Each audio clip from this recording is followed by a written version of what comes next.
ನಮಸ್ಕಾರ ಪ್ರಿಯ ವಿದ್ಯಾರ್ಥಿಗಳೇ, ತಮ್ಮೆಲ್ಲರಿಗೂ KR ಲಕ್ಕ ವಿದ್ಯಾಲಯದ ಆನ್ಲೈನ್ ತರಗತಿ ಮತ್ತು ವಿಡಿಯೋ ಪಾಠಗಳಿಗೆ ಸ್ವಾಗತವನ್ನು ಕೋರ್ತಾ ನಾನು ನಿಮ್ಮ ವಿಜ್ಞಾನ ಶಿಕ್ಷಕ ವಿಠಲ್ ಟೋಕೆ.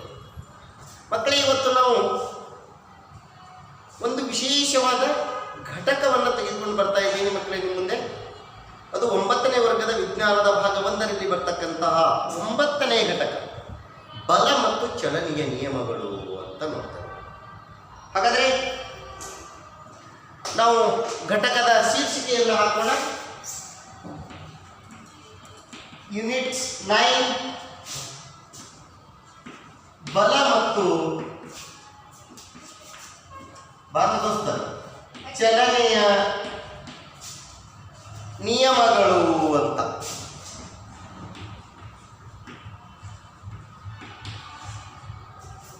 ಮಕ್ಕಳೇ, ಈ ಘಟಕವನ್ನು ನಾವು 8ನೇ ಘಟಕದ ಲಿಂಕ್ ಆಗಿ ಓದುತ್ತೇವೆ. ಇಲ್ಲಿ ಚಲನೆಯ ನಿಯಮಗಳು ಮತ್ತೆ ಮರುಕಳಿಸ್ತವೆ. ಆದರೆ ಹೊಸದಾಗಿ ಅದರೊಂದಿಗೆ ನಾವು ಸೇರಿಸ್ತಕ್ಕಂಥದ್ದು ಒಂದು ಕಾನ್ಸೆಪ್ಟ್ ಇದೆ, ಅದು ಬಲ. ಹಾಗಾದರೆ ಇಲ್ಲಿ ನಾವು ಬಲ ಅಂದರೆ ಏನು ಅಂತಕ್ಕಂಥದ್ದು ನೋಡಬೇಕಾಗ್ತದೆ. ನಾವು ಹಿಂದಿನ ಪಾಠದ ಕೊನೆಯ ವಿಡಿಯೋದಲ್ಲಿ ವೃತ್ತಿಯ ಪಥದಲ್ಲಿ ಚಲಿಸುತ್ತಿರುವ ಕಾಯ ಅನುಭವಿಸುವ ಬಲವೇ ಕೇಂದ್ರಾಭಿಮುಖ ಬಲ ಅನ್ನುವಂಥ ಒಂದು ಸೆಂಟೆನ್ಸ್ ಅನ್ನು ನೋಡಿದ್ದೇವೆ, ವ್ಯಾಖ್ಯಾನವನ್ನು ನೋಡಿದ್ದೇವೆ. ಹಾಗಾದರೆ ಬಲ ಅಂದರೆ ಏನು? ಬಲ ಅಂದರೆ ಒಂದು ಕಾಯ ಅನುಭವಿಸುವ ಪ್ರಕ್ರಿಯೆಯಾಗಿದೆ ಮಕ್ಕಳೇ. ಹೇಗೆ?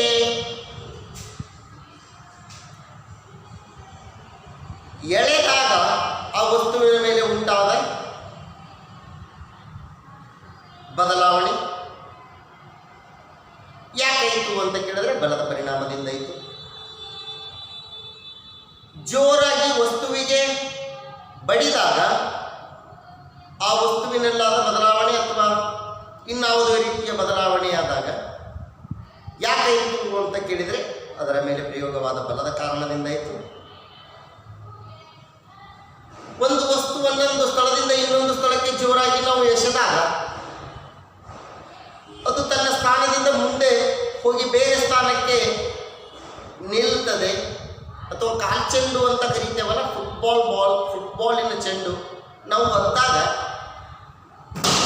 ಆ ಸ್ಥಳದಿಂದ ಇನ್ನೊಂದು ಸ್ಥಳಕ್ಕೆ ಹೋಗ್ತದೆ. ಸೊ ಅಲ್ಲಿ ನಾವು ಮಾಡಿದ ಕೆಲಸ ಏನು? ನಾವು ಮಾಡಿದ ಕೆಲಸ ಇಷ್ಟೇ ವಿದ್ಯಾರ್ಥಿಗಳೇ, ಬಲ ಪ್ರಯೋಗವನ್ನು ಮಾಡಿದ್ದೇವೆ. ಇನ್ನೊಂದು ಕಡೆ ನೋಡ್ತೇನೆ ನಾನು, ಒಂದು ವಾಹನವನ್ನು ಒಂದು ಹಗ್ಗ ಕಟ್ಟಿಕೊಂಡು ನಾನು ಜಗ್ತಾ ಇದ್ದೀನಿ ಅಂತ ಅಂದರೆ, ಎಳಿತಾ ಇದ್ದೀನಿ ಅಂತಂದರೆ, ಆ ವಾಹನ ನನ್ನ ಹಿಂದುಗಡೆಯಲ್ಲಿ ಬರ್ತಾ ಇದ್ದೀನಿ. ನಾವು ಯಾವ ದಿಕ್ಕಿನಲ್ಲಿ ಎಳಿತಾ ಇದ್ದೀನೋ ಆ ದಿಕ್ಕಿನಲ್ಲಿ. ಅಥವಾ ನೀವು ಒಂದು ಕಲ್ಲು ಅಥವಾ ಸಣ್ಣದಾಗಿರ್ತಕ್ಕಂಥ ಒಂದು ಕಟ್ಟಿಗೆಯ ಚೂರು ತುಂಡಿಗೆ ದಾರವನ್ನು ಕಟ್ಟಿ ಎಳೀರಿ, ನೀವು ಎಳೆದ ದಿಕ್ಕಿನಲ್ಲಿಯೇ ಬರ್ತಾ ಇದೆಯಾ? ಅರ್ಥ ಆಗ್ತಾ ಇದೆಯಾ? ಸೊ ಹಾಗಾದರೆ ಏನು ಅದು? ಯಾಕೆ ಬದಲಾವಣೆ ಆಯಿತು ವಸ್ತುವಿನ ಸ್ಥಾನದಲ್ಲಿ? ಅದು ಬಲದ ಪರಿಣಾಮದಿಂದ ಆಯಿತು. ಹಾಗಾದರೆ ಮಕ್ಕಳೇ, ಇಲ್ಲೊಂದು ವಿಷಯ ತಿಳ್ಕೋಬೇಕಾಗ್ತದೆ. ನಾವು ಬಲ ಅಂದರೆ ಏನು ಅನ್ನುವಂತಹ ವ್ಯಾಖ್ಯಾನವನ್ನು ತಿಳ್ಕೋಬೇಕು. ಅಂದರೆ ಎಳೆಯುವುದು, ತಳ್ಳುವುದು, ಎಸೆಯುವುದು, ಜಗ್ಗುವುದು, ಒತ್ತುವುದು, ಫ್ರೆಶ್ ಮಾಡೋದು ಇತ್ಯಾದಿಗಳೆಲ್ಲವೂ ಬಲಗಳೇ ಆಗ್ಯಾವ.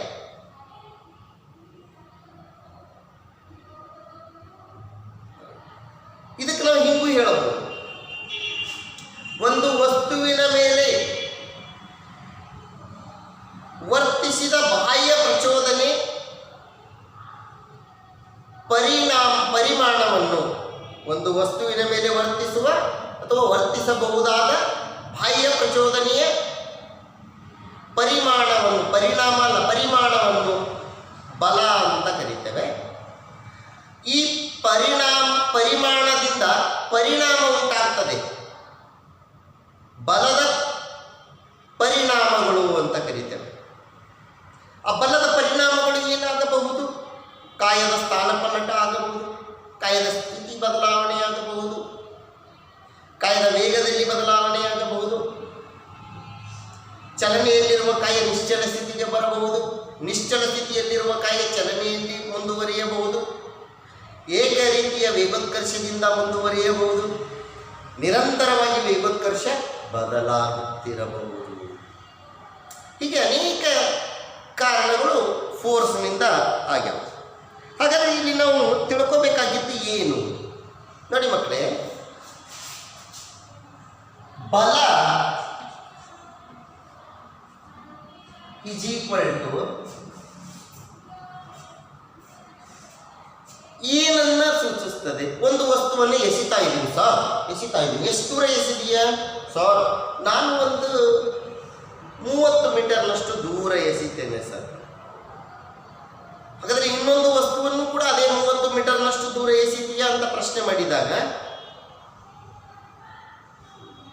ವಿದ್ಯಾರ್ಥಿ ವಿಚಾರ ಮಾಡ್ತಾನೆ, ಸರ್ ಒಗಿಬಹುದು, ಆದರೆ ನನಗೆ ಮೊದಲು ಎಸೆಯಲು ನೀಡಿದಂಥ ವಸ್ತುವಿನಷ್ಟೇ ತೂಕದ ವಸ್ತು ಮತ್ತೊಂದಿದ್ರೆ ಮಾತ್ರ 30 ಮೀಟರ್ನಷ್ಟು ದೂರ ಎಸೆಯುತ್ತೇನೆ. ಅಥವಾ ತೂಕದಲ್ಲಿ ಹೆಚ್ಚು ಕಡಿಮೆಯಾದಾಗ ನಾನು ಎಸೆಯುವ ದೂರದಲ್ಲಿಯೂ ಕೂಡ ಹೆಚ್ಚು ಕಡಿಮೆ ಆಗ್ತದೆ.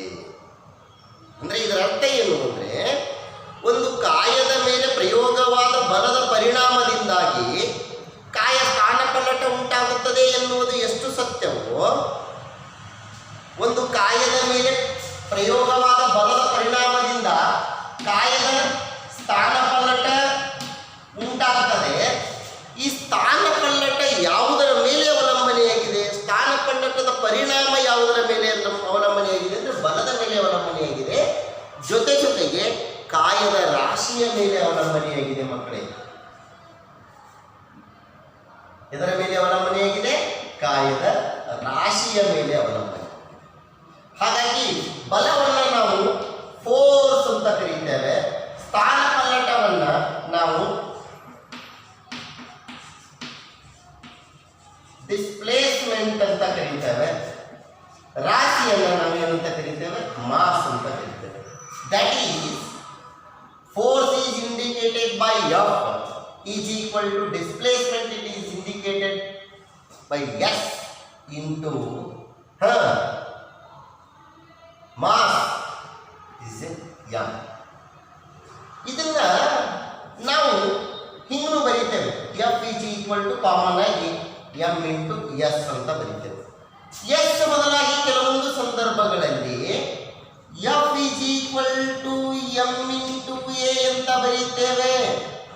ಮಕ್ಕಳಿಗೆ ಎ ಅಂದರೆ ಏನು? A is nothing but acceleration.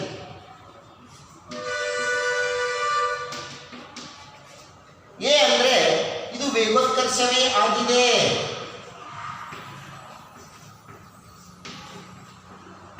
A ಅಂದರೆ ವೇಗೋತ್ಕರ್ಷ ಮಕ್ಕಳು. ಹಾಗಾದ್ರೆ ಎಸ್ನ ಬದಲಾಗಿ ವೇಗೋತ್ಕರ್ಷವನ್ನು ಯಾಕೆ ಬರಿತಾ ಇದ್ದೀವಿ? ವೇಗೋತ್ಕರ್ಷ ಅಂದ್ರೆ ಏನು?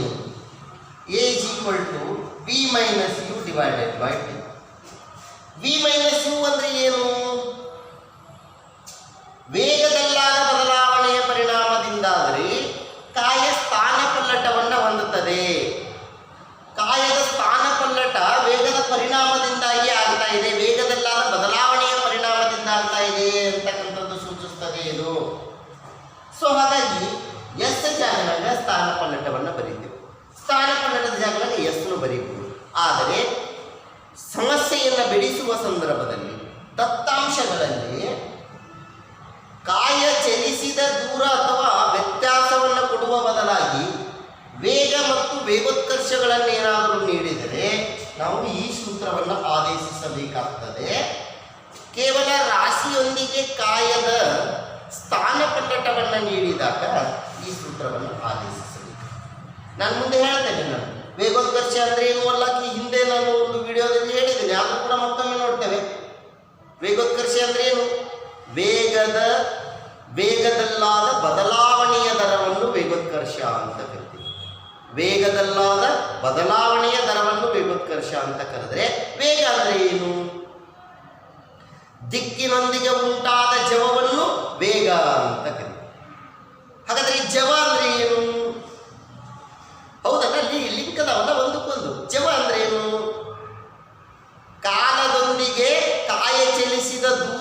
ಊರ್ಜವ ಅಂತ ಕರೀತೇವೆ.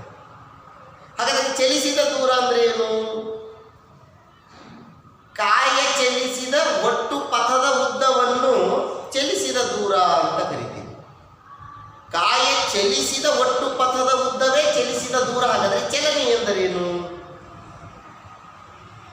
ಕಾಲದೊಂದಿಗೆ ಕಾಯದ ಸ್ಥಾನ ಪಲ್ಲಟವನ್ನು ಚಲನೆ ಅಂತ ಕರೀತೇವೆ. ಹಾಗಾದರೆ ಸ್ಥಾನ ಪಲ್ಲಟ ಅಂದ್ರೆ ಏನು?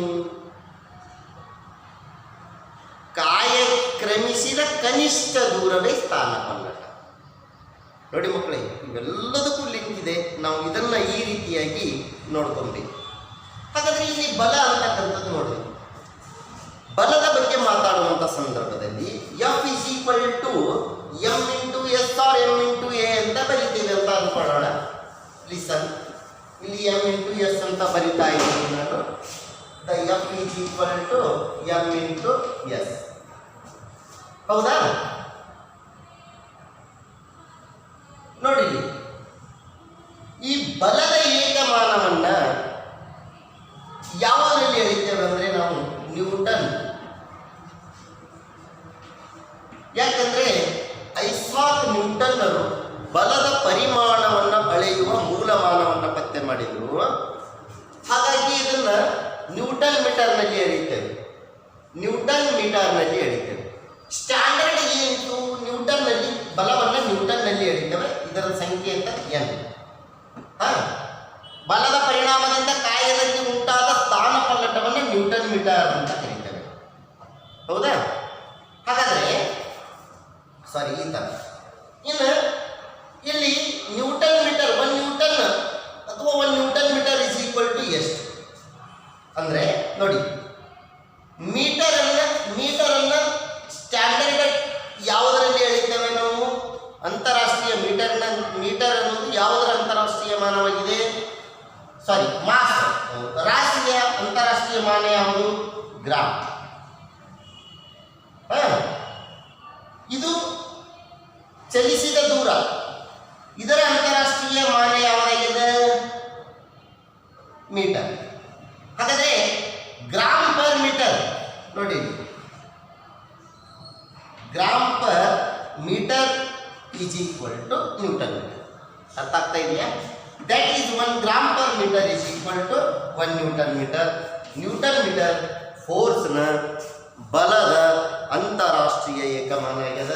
1 newton metre is nothing but gram per metre. ಅರ್ಥ ಆಗ್ತಾ ಇದೆಯಾ? ಓಕೆ.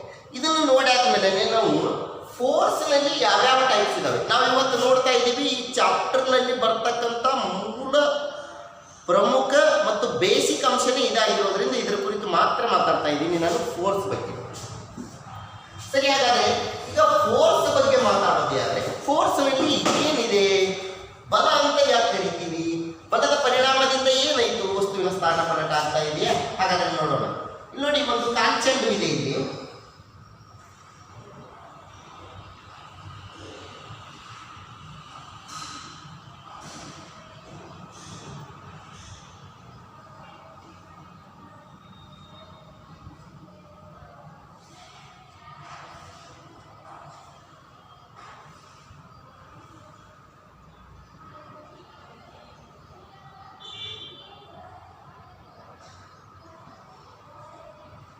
ಓಕೆ, ಇದೊಂದು ಕಾಲ್ಚೆಂಡು ಇದೆ. ಈ ಕಾಲ್ಚೆಂಡಿನಿಂದ ಒಬ್ಬ ವ್ಯಕ್ತಿ ಇಲ್ಲಿ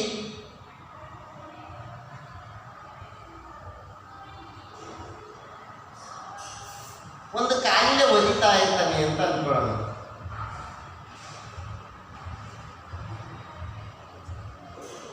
ಕಾಲಿನಿಂದ ಫೋರ್ಸ್ ಹಾಕಿ ಒದ್ದಿದ್ದಾರೆ.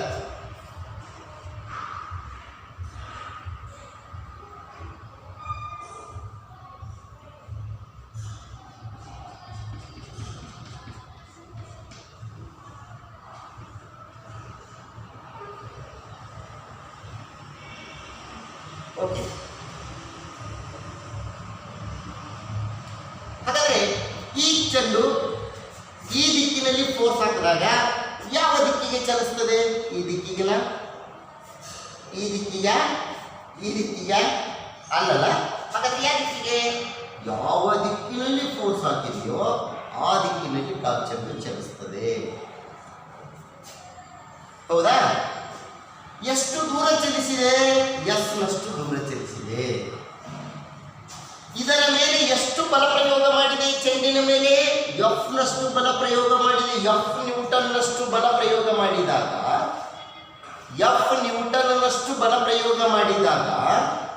ಇದು ಎಸ್ ದೂರದಷ್ಟು ಚಲಿಸ್ತದೆ. ಯಾವುದು? ಚೆಂಡು. ಹಾಗಾದ್ರೆ ಚೆಂಡಿನ ರಾಶಿ ಎಷ್ಟು? ಎಂ ರಾಶಿ. ಅರ್ಥ ಆಗ್ತಾ ಇದೆಯಾ? ಹಾಗಾದರೆ ಇದನ್ನು ನಾವು ಹಿಂಗೆ ಹೇಳಬಹುದು ನೋಡಿ ಮಕ್ಕಳೇ. ಏನು? ಎಂ ರಾಶಿಯ ವಸ್ತುವಿನ ಮೇಲೆ ಎಫ್ ನಷ್ಟು ಬಲ ಪ್ರಯೋಗ ಮಾಡಿದಾಗ ಬಲ ಪ್ರಯೋಗವಾದ ದಿಕ್ಕಿನಲ್ಲಿಯೇ ಕಾಯವು ಎಸ್ ನಷ್ಟು ದೂರ ಚಲಿಸುತ್ತದೆ. ಹಾಗಾದರೆ ಇದನ್ನು ನಾವು ಹೆಂಗೆ ಬರೀತೀವಿ? That is F is equal to M into S. ಯಾವ ದಿಕ್ಕಿನಲ್ಲಿ? ಬಲ ಪ್ರಯೋಗವಾದ ದಿಕ್ಕಿನಲ್ಲಿ. ಕ್ಲಿಯರ್? ಓಕೆ. ಈಗ ಫೋರ್ಸ್ ಬಗ್ಗೆ ಬರ್ತೇನೆ ನಾನು. ಏನು? ಬಲ. ಬಲ ಬಲ ಎಂದರೆ ಬಲ, ಫೋರ್ಸ್. ಹಾಗಾದರೆ ಇಲ್ಲಿ ಬಲ ಉಂಟಾಗ್ತದೆ ಅಂತ ನೋಡೋಣ. ಎಂತಹ ಬಲಗಳು ಉಂಟಾಗಬಹುದು ಅದರ ಬಗ್ಗೆ ಸ್ವಲ್ಪ ಮಾತಾಡಿ ನಾನು ಈ ವಿಡಿಯೋನ ಮುಗಿಸ್ತೇನೆ. ಎಂತಹ ಬಲಗಳು ಉಂಟಾಗಬಹುದು ನಮ್ಮ ಸುತ್ತಮುತ್ತಲೇ ತಗೊಳ್ಳೋಣ. ಉದಾಹರಣೆಗೆ ಕಾಲ್ಚೆಂಡಿಗೆ ಒದ್ದಿದ್ದೀನಿ ಅಂತ ಅನ್ಕೊಂಡಿದ್ದೀನಿ, ಒದಿತಾ ಇದ್ದೀನಿ, ಒದ್ದೀನಿ ಅಂತ ಅನ್ಕೊಳ್ಳೋಣ. ಎಷ್ಟು ದೂರ ಹೋಯ್ತದು? ಎಷ್ಟನಷ್ಟು ದೂರ ಹೋಯ್ತು? ಎಷ್ಟನಷ್ಟೇ ದೂರ ಹೋಯ್ತಾ? ಪ್ರಶ್ನೆ ಮಾಡ್ಬೋದಲ್ಲ ನೀವು. ಯಾಕೆ ಸರ್ ಎಸ್ ಪ್ಲಸ್ ಒನ್ ನಷ್ಟು ದೂರ ಹೋಗಲಿಲ್ಲ? ದಟ್ ಈಸ್ ಮೀನ್ಸ್ ಎಸ್ ಇಲ್ಲಿ ಒಂದು 5 ಮೀಟರ್ ಇದೆ ಅಂತ ಅನ್ಕೊಳ್ಳೋಣ. What is the S distance is 5 metre ಇದೆ ಅಂತ ಅನ್ಕೊಳ್ಳೋಣ. ಸರ್ 5 ಮೀಟರ್ ಯಾಕೆ ಚಲಿಸ್ತು? ಅದು ಬಲ ಪ್ರಯೋಗ ಆಗಿದೆ, ಬಲ ಪ್ರಯೋಗ ಆಗಿ ಹೋಗಿದೆ. ಆ ಬಲ ಪ್ರಯೋಗ ಎಲ್ಲಿವರೆಗೆ ಇರ್ತದೆ? ಇಂಥ ಪ್ರಶ್ನೆಗಳೆಲ್ಲವೂ ನಿಮ್ಮ ತಲೆಯೊಳಗೆ ಬರ್ತದೆ. ಸರ್ ಅದು 5 ಮೀಟರ್ ದೂರ ಯಾಕೆ ಚಲಿಸ್ತು? ಅಥವಾ ನಾವು ಪ್ರಯೋಗ ಮಾಡಿದ ಬಲ ಎಲ್ಲಿಯವರೆಗೆ ಇರ್ತದೆ? ಇವೆಲ್ಲ ಪ್ರಶ್ನೆಗಳು ಬರ್ತವೆ. ಸೊ ಹಾಗಾದರೆ ಅದು ಬೇಸಿಕಲಿ ಏನಾಗಿರ್ತದೆ ನೋಡೋಣ. ನೋಡ್ರಿ, ಈ ಪಾಯಿಂಟ್ನೊಳಗೆ ಬಲ ಪ್ರಯೋಗ ಆಗ್ಯದ ಅಂದ್ರೆ ಬಲ ಪ್ರಯೋಗ ಇಲ್ಲಿಯವರೆಗೂ ಇರ್ತದೆ ಅಂದ್ರೆ ಕಂಟಿನ್ಯೂ. ಹೌದಾ? ಹಾಗಾದರೆ ನೋಡೋಣ. ಇಲ್ಲ ಮತ್ತೆ ಬಲ ಪ್ರಯೋಗ ಇನಿಷಿಯಲ್ ಸ್ಟೇಜ್ನಲ್ಲಿ ಆದಾಗ, ಈ ಬಿಂದುವಿನಲ್ಲಿ ಬಲ ಪ್ರಯೋಗವಾದಾಗ ಬಲ ಏನಾಗ್ತದೆ ಅಂತಂದ್ರೆ ಕನ್ವರ್ಟ್ ಎನರ್ಜಿ ಆಗ್ತದೆ. ಬಲದ ಇದೊಂದು ಶಕ್ತಿಯ ರೂಪವೇ, ಬಲವೊಂದು ಶಕ್ತಿಯ ರೂಪವೇ ಆಗಿರೋದ್ರಿಂದ ಎನರ್ಜಿ ಶಕ್ತಿ ಬದಲಾವಣೆ ಆಗ್ತದೆ. ಅದು ಚಲನ ಶಕ್ತಿಯಾಗಿ ಪರಿವರ್ತನೆ ಆಗ್ತದೆ. ಬಲ ಶಕ್ತಿಯು ಇಲ್ಲಿ ಏನಾಗಿ ಪರಿವರ್ತನೆ ಆಗ್ತದೆ? ಚಲನ ಶಕ್ತಿಯಾಗಿ ಪರಿವರ್ತನೆ ಆಗ್ತದೆ. ಅಂದರೆ ಬಲದ ಶಕ್ತಿಗೆ ಸರಿಸಮಾನವಾದ ಚಲನ ಶಕ್ತಿಯ ರೂಪಕ್ಕೆ ಪರಿವರ್ತನೆ ಆಗ್ತದೆ. ಹಾಗಾದರೆ ಬಲದ ಶಕ್ತಿಯ ಸರಿಸಮಾನವಾದ ಚಲನ ಶಕ್ತಿಗೆ ಪರಿವರ್ತನೆಯಾದಾಗ ಬಲದ ಶಕ್ತಿ ಎಷ್ಟಿತ್ತು ಅಷ್ಟೇ ಪ್ರಮಾಣದ ಚಲನ ಶಕ್ತಿ ಉಂಟಾಗ್ತದೆ. ಹೌದಾ? ಆದರೂ ಕೂಡ ಒಂದು ಸ್ವಲ್ಪ ಚಲನೆಯಲ್ಲಿ ಕಡಿಮೆ ಆಗ್ತದೆ. ನೋಡಿ, ಒಂದು ಒಂದು ಒಂದು ಒಂದು ಒಂದು ಈಗ 2 ಪ್ರಕಾರದ ಸರ್ಫೇಸ್ಗಳನ್ನು ತಗೋತೀನಿ ನಾನು. 2 3 ತಗೊಳ್ಳೋಣ. ಇದು ಹುಲ್ಲು ಹಾಸು, ಇದು ಹುಲ್ಲು ಹಾಸು ಇದೆ. ಇನ್ನೊಂದು ಇವೆಲ್ಲವೂ ಕರೆಕ್ಟ್ 5 ಮೀಟರ್ ಅದಾವ ಅಂತ ತಿಳ್ಕೊಳ್ಳೋಣ, 5 ಮೀಟರ್ಸ್ ಅದಾವ ಅಂತ ಅನ್ಕೊಳ್ಳೋಣ. ಇನ್ನೊಂದು ಮರಳು ಹಾಸು.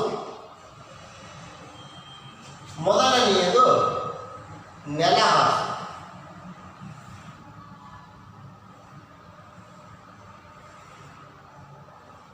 ನೆಲ ಹಾಸು ಒಂದನೇದ್ರೊಳಗೆ ಇದರ ಡಿಸ್ಟೆನ್ಸ್ 5 ಮೀಟರ್ ಇದೆ. ಡಿಸ್ಟೆನ್ಸ್ ಎಷ್ಟಿದೆ? 5 ಮೀಟರ್ ಇದೆ. ಇಲ್ಲಿ ಒದ್ದಿರ್ತಕ್ಕಂಥ ಚೆಂಡು ಇಲ್ಲಿ ಬಂದು ನಿಂತಿರ್ತದೆ. ಅರ್ಥ ಆಗ್ತಾ ಇದೆಯಾ? ಇನ್ನು ಎರಡನೇದು ಹುಲ್ಲು ಹಾಸಿನಲ್ಲಿ ಇಲ್ಲಿರುವ ಚೆಂಡು ನಾವು ಬಲ ಪ್ರಯೋಗ ಮಾಡಿದಾಗ, ಬಲ ಪ್ರಯೋಗಿಸಿದಾಗ ಈ ಚೆಂಡು 4 ಮೀಟರ್ ದೂರ ಚಲಿಸ್ತದೆ. ಗಮನಿಸಿ, ಎಲ್ಲಿ? ಹುಲ್ಲು ಹಾಸು ಗಾರ್ಡನ್ ಒಳಗೆ ಚೆಂಡ. ಇನ್ನು ಉಸುಕಿನ ಒಂದು ಏನೇ ಇತ್ತು ಅಂತಂದ್ರೆ ಉಸುಕನಾಗ ಇಲ್ಲಿ ಒದ್ದಿರ್ತಕ್ಕಂಥ ಚೆಂಡು, ಇಲ್ಲಿ ಒದ್ದಿರ್ತಕ್ಕಂಥ ಚೆಂಡ ಎಷ್ಟು ಮೀಟರ್ ಚಲಿಸ್ತದೆ ಅಂದ್ರೆ 3 ಮೀಟರ್ ಚಲಿಸ್ತದೆ. ವ್ಯತ್ಯಾಸ ಗಮನಿಸಿ ಮಕ್ಕಳೇ. ಇಲ್ಲಿ ನೆಲ ಹಾಸಿನ ಮೇಲೆ ನಾವೇನು ಬಲ ಪ್ರಯೋಗ, ಇಲ್ಲಿನೂ ಅಷ್ಟೇ ಬಲ ಪ್ರಯೋಗ ಮಾಡಿದ್ದೀವಿ. ಈ ಚೆಂಡಿನ ಮೇಲೆ ಪ್ರಯೋಗಿಸಿದ ಬಲ ಎಫ್ ನಷ್ಟೇ ಆಗಿದೆ, ಇದರ ಮೇಲೆ ಪ್ರಯೋಗಿಸಿದ ಬಲವು ಎಫ್ ನಷ್ಟೇ ಆಗಿದೆ, ಇದರ ಮೇಲೆ ಪ್ರಯೋಗಿಸಿದ ಬಲವು ಎಫ್ ನಷ್ಟೇ ಆಗಿದೆ. The same F is nothing but 1 ಅಂತ ಅನ್ಕೊಳ್ಳೋಣ. ನಾವು 1 ನ್ಯೂಟನ್ನಷ್ಟು ಬಲ ಇದರ ಮೇಲೆ ಪ್ರಯೋಗ ಮಾಡಿದ್ದೇವೆ, ಇದರ ಮೇಲೂ 1 ನ್ಯೂಟನ್ನಷ್ಟು ಬಲ ಪ್ರಯೋಗ ಮಾಡಿದ್ದೇವೆ, ಇದರ ಮೇಲೂ 1 ನ್ಯೂಟನ್ನಷ್ಟು ಬಲ ಪ್ರಯೋಗ ಮಾಡಿದ್ದೇವೆ. ಆದರೆ 3 ಪರಿಸ್ಥಿತಿಗಳಲ್ಲಿ ಕಾಯದ ಚಲನೆಯಲ್ಲಿ ಕಾಯ ಚಲಿಸಿದ ದೂರದಲ್ಲಿ ವ್ಯತ್ಯಾಸ ಆಗಿದೆ. ಹಾಗಾದ್ರೆ ಇಲ್ಲಿ ಇದರ ರಾಶಿಯಲ್ಲಿನೂ ವ್ಯತ್ಯಾಸ ಆಗಿಲ್ಲ. ಅರ್ಥ ಆಗ್ತಾ ಇದೆಯಾ? ರಾಶಿಯಲ್ಲಿನೂ ವ್ಯತ್ಯಾಸ ಆಗಿಲ್ಲ, ಆದರೆ ಚಲಿಸಿದ ದೂರದಲ್ಲಿ ವ್ಯತ್ಯಾಸ ಆಗ್ತಾ ಇದೆ. ಯಾಕೆ ಆಗ್ತಾ ಇದೆ ಅಂತಂದ್ರೆ ಈ ಕಾಯವು, 1 ಸೆಕೆಂಡ್ ಸರ್, ಹಾಂ ಸರ್ ಹೇಳಿ sir.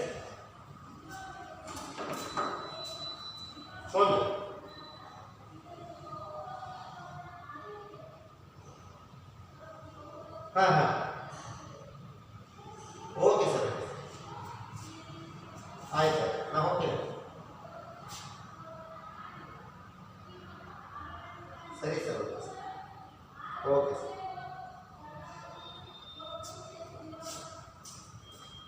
Dear students, sorry for the interruption. This is the very simple thing. ಇಲ್ಲಿ ನೆಲ ಹಾಸಿನ ಮೇಲೆ ಆ ಚೆಂಡಿಗೆ ವಿರುದ್ಧವಾದ ಘರ್ಷಣೆಯ ಬಲ ಕಡಿಮೆ ಆಗ್ತಾ ಇದೆ. ಘರ್ಷಣೆಯ ಬಲ ಇದೆ, ವಿರುದ್ಧವಾಗಿ ಘರ್ಷಣೆಯ ಬಲ ಕಡಿಮೆ ಆಗ್ತಾ ಇದೆ. ಹುಲ್ಲು ಹಾಸಿನಲ್ಲಿ ಆ ಚೆಂಡಿಗೆ ವಿರುದ್ಧವಾದ ಘರ್ಷಣೆಯ ಬಲವು ನೆಲ ಹಾಸಿನಕ್ಕಿಂತಲೂ ಹೆಚ್ಚಾಗ್ತಾ ಇದೆ. ಅದೇ ಮರಳು ಹಾಸಿನ ಮೇಲೆ ಆ ಚೆಂಡಿಗೆ ಉಂಟಾಗುವ ಘರ್ಷಣಾ ಬಲವು ಅಧಿಕವಾಗ್ತಾ ಇದೆ. ಹಾಗಾಗಿ ಇಲ್ಲಿ ಚಲಿಸಿದ ದೂರದಲ್ಲಿ ಏನಾಗ್ತಾ ಇದೆ ಅಂತಂದರೆ ವ್ಯತ್ಯಾಸಗಳಾಗ್ತಾ ಇದ್ದಾವೆ ಅಂತಕ್ಕಂಥದ್ದು ನೋಡ್ತೇವೆ ಮಕ್ಕಳೇ. ಇದೇ ಆಧಾರವಾಗಿರ್ತಕ್ಕಂಥ ಈ ಘಟಕದಲ್ಲಿ ಬಹಳಷ್ಟು ಅದ್ಭುತವಾದ, ನಮಗೆ ಮುದವನ್ನು ನೀಡ್ತಕ್ಕಂಥ, ಬಹಳಷ್ಟು ವಿಸ್ಮಯವನ್ನು ಉಂಟು ಮಾಡ್ತಕ್ಕಂಥ ಫಿಸಿಕ್ಸ್ನ ಕೆಲವೊಂದು ಘಟನೆಗಳ ಆಧಾರಿತ ಉದಾಹರಣೆಗಳನ್ನು ಕಲಿಯುತ್ತಾ ಈ ಒಂದು ಪಾಠವನ್ನು ನೋಡ್ತೇವೆ ಮಕ್ಕಳೇ. ಹಾಗಾಗಿ ಈ ಪಾಠ ಬಹಳಷ್ಟು ಇಂಟ್ರೆಸ್ಟ್ ಆಗಿದೆ. ಇನ್ನು ಮುಂದಿನ ವಿಡಿಯೋದಲ್ಲಿ ಈ ಪಾಠದ ಪ್ರಮುಖ ಹಂತಗಳನ್ನು ಪ್ರಾರಂಭಿಸುತ್ತಾ ನಿಮಗೆ ಈ ಪಾಠದ ಪೂರ್ಣ ಪರಿಚಯವನ್ನು ಮಾಡಿಸ್ಕೊಂತ ಹೋಗ್ತೇನೆ. ಇವತ್ತು ನಿಮಗೆ ಶುಭವಾಗಲಿ. ಈ ಪಾಠದ ಮೇಲೆ ನಾನು ಏನು ಈ ಮೊದಲ ವಿಡಿಯೋ ಮಾಡ್ತಾ ಇದ್ದೀನಿ, ಇದಕ್ಕೆ ಸಂಬಂಧಪಟ್ಟಿರ್ತಕ್ಕಂತಹ ಕೆಲವು ಪಾಯಿಂಟ್ಸ್ಗಳನ್ನು ಮಾಡಿ ಪ್ರಶ್ನೆಗಳನ್ನು ಕ್ರಿಯೇಟ್ ಮಾಡಲಿಕ್ಕೆ ಪ್ರಯತ್ನಿಸಿ ಉತ್ತರಗಳನ್ನು ಬರೀರಿ ಅಂತ ಹೇಳ್ತಾ ಇದ್ದೀನಿ. ನಿಮಗೆ ಶುಭವಾಗಲಿ. ನಮಸ್ಕಾರ.